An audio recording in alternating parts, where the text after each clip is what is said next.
UKPCS सामान्य अध्ययन PYQ and MCQ series Hindi lecture 1 पहला प्रश्न एक मिशन दिव्यास्त्र निम्नलिखित में से किससे संबंधित है?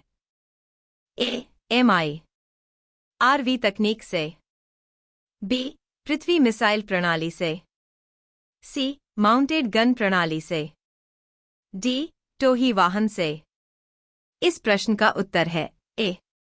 Mission Divyastra MIRV multiple independently targetable re-entry vehicle तकनीक से संबंधित है। यह एक उन्नत मिसाइल प्रौद्योगिकी है जिसका उद्देश्य एक ही मिसाइल से अलग अलग लक्ष्यों को एक साथ नष्ट करना है। MIRV तकनीक का प्रयोग परमाणु मिसाइलों में किया जाता है जिससे हर वारहेड अलग अलग लक्ष्य पर आक्रमण कर सकता है। इस प्रणाली से भारतीय रक्षा को और मजबूती मिलती है क्योंकि यह दुश्मन के रक्षात्मक उपायों को ध्वस्त करने में सक्षम है। अगला प्रश्न 2 फरवरी 2024 में कौन सा बैंक समाचारों में था जिसने अपना प्रथम सतत बटा स्थायी वित्त बॉन्ड इश्यू जारी करके $300 मिलियन जुटाए? A. HDF.C B.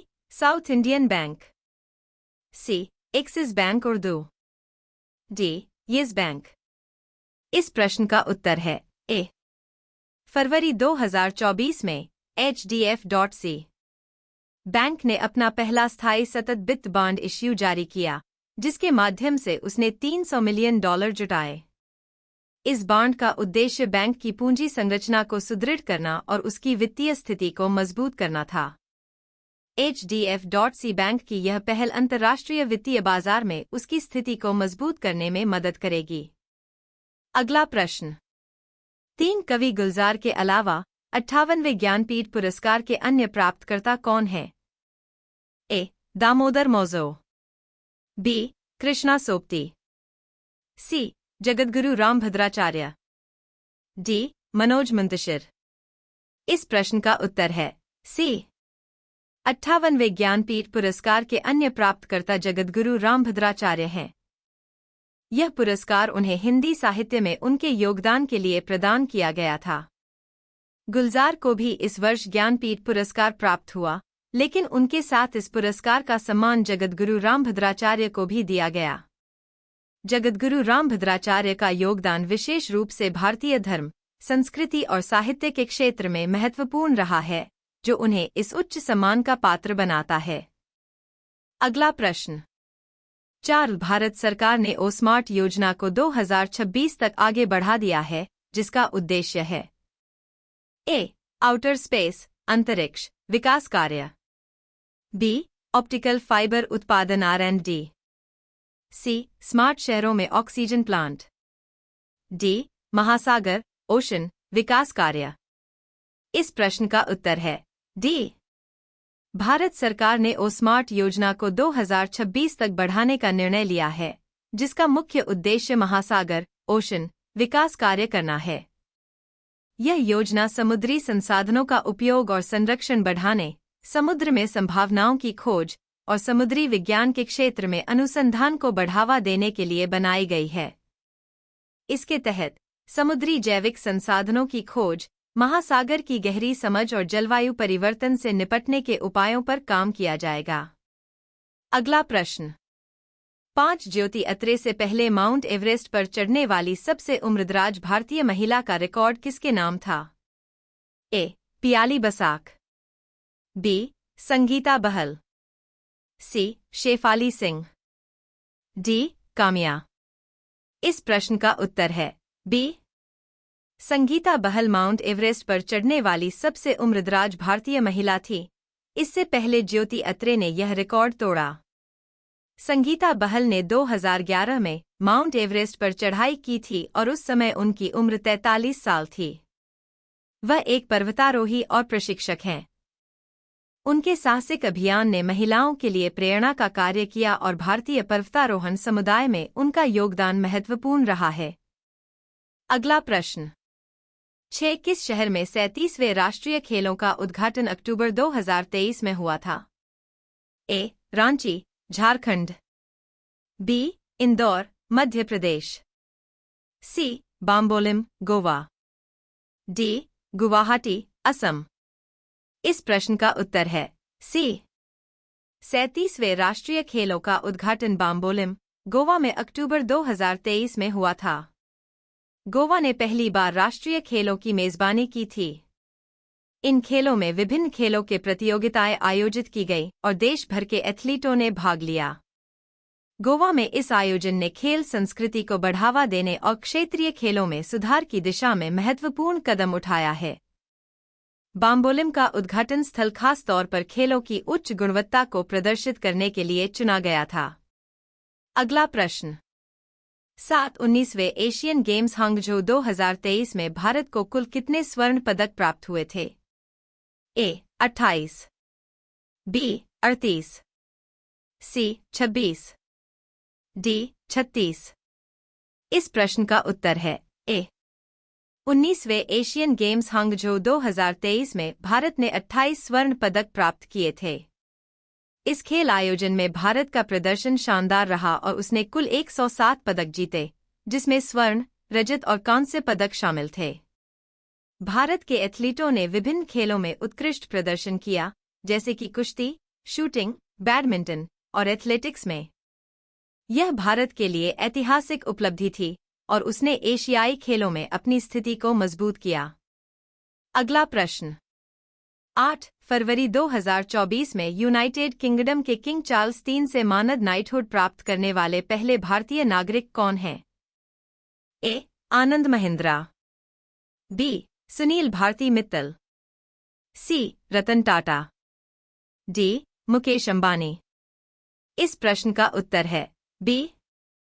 Sunil Bharti Mittal फरवरी 2024 में यूनाइटेड किंगडम के किंग चार्ल्स III से मानद नाइटहुड प्राप्त करने वाले पहले भारतीय नागरिक बने।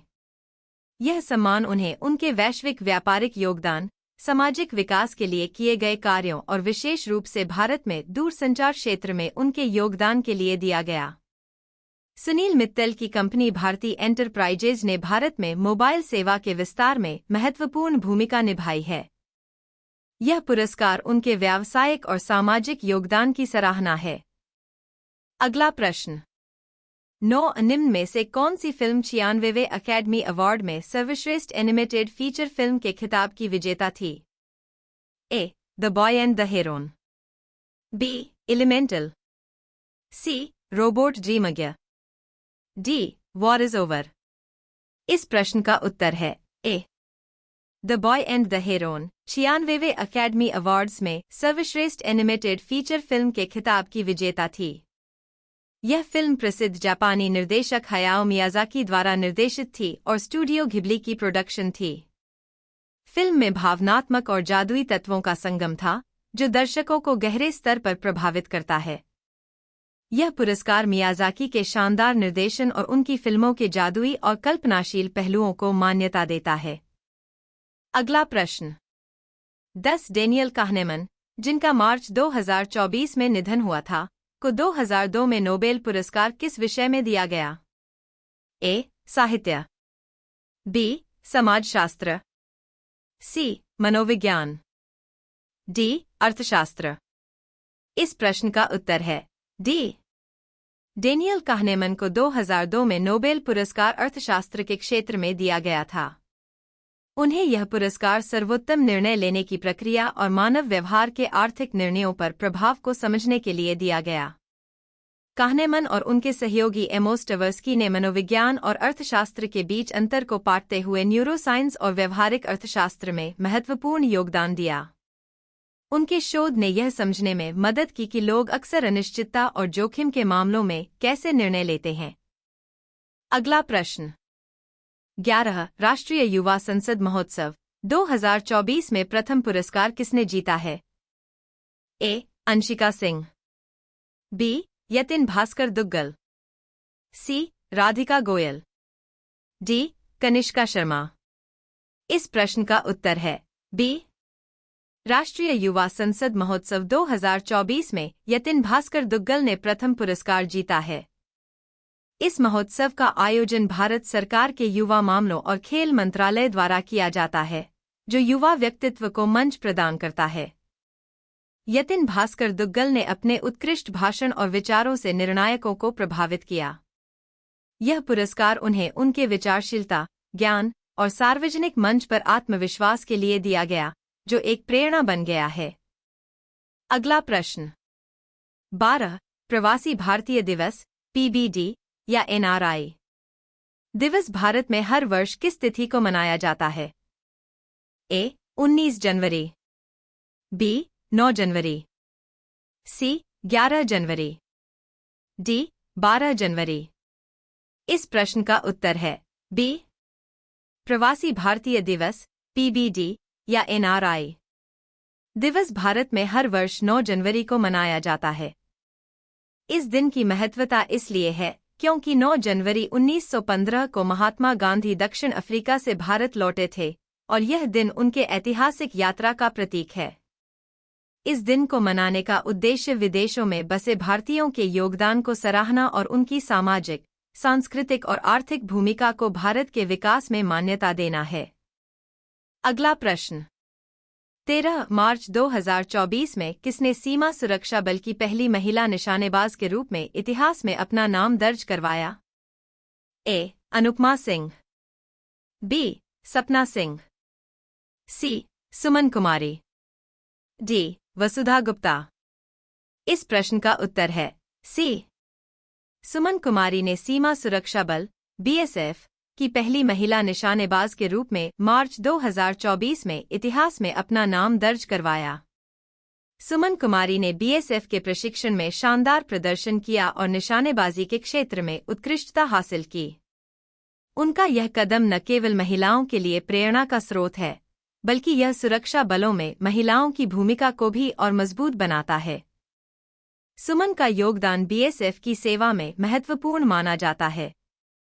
अगला प्रश्न 14 अंतर्राष्ट्रीय बौद्धिक संपदा सूचकांक 2024 में भारत का स्थान क्या है? ए 40वां, बी 43वां, सी 45वां, डी 42वां। इस प्रश्न का उत्तर है डी अंतर्राष्ट्रीय बौद्धिक संपदा सूचकांक 2024 में भारत का स्थान 42वां है। यह सूचकांक बौद्धिक संपदा अधिकारों की सुरक्षा और प्रबंधन के संदर्भ में देशों की स्थिति को मापता है। भारत ने पिछले कुछ वर्षों में अपने बौद्धिक संपदा कानूनों और नीतियों में सुधार किए हैं, लेकिन अब भी कुछ क्षेत्रों में सुधार की आवश्यकता है। 42वें स्थान पर भारत का प्रदर्शन यह दिखाता है कि बौद्धिक संपदा अधिकारों के संदर्भ में और भी काम किए जाने की आवश्यकता है। अगला प्रश्न 15 Bay of Bengal initiative for multi sectoral technical and economic cooperation (BIMSTEC) का स्थायी सचिवालय कहाँ स्थित है? ए नई Delhi, B Colombo, C Dhaka, D Kathmandu. इस प्रश्न का उत्तर है C BIMSTEC Bay of Bengal initiative for multi sectoral technical and economic cooperation का स्थायी सचिवालय ढाका, बांग्लादेश में स्थित है। बिमस्टेक एक क्षेत्रीय संगठन है जिसमें भारत, बांग्लादेश, श्रीलंका, नेपाल, भूटान, म्यांमार और थाईलैंड शामिल हैं। इसका उद्देश्य सदस्य देशों के बीच आर्थिक, तकनीकी और सांस्कृतिक सहयोग को बढ़ावा देना है। ढाका में स्थित सचिवालय इस संगठन की गतिविधियों और निर्णयों के समन्वय का कार्य करता है।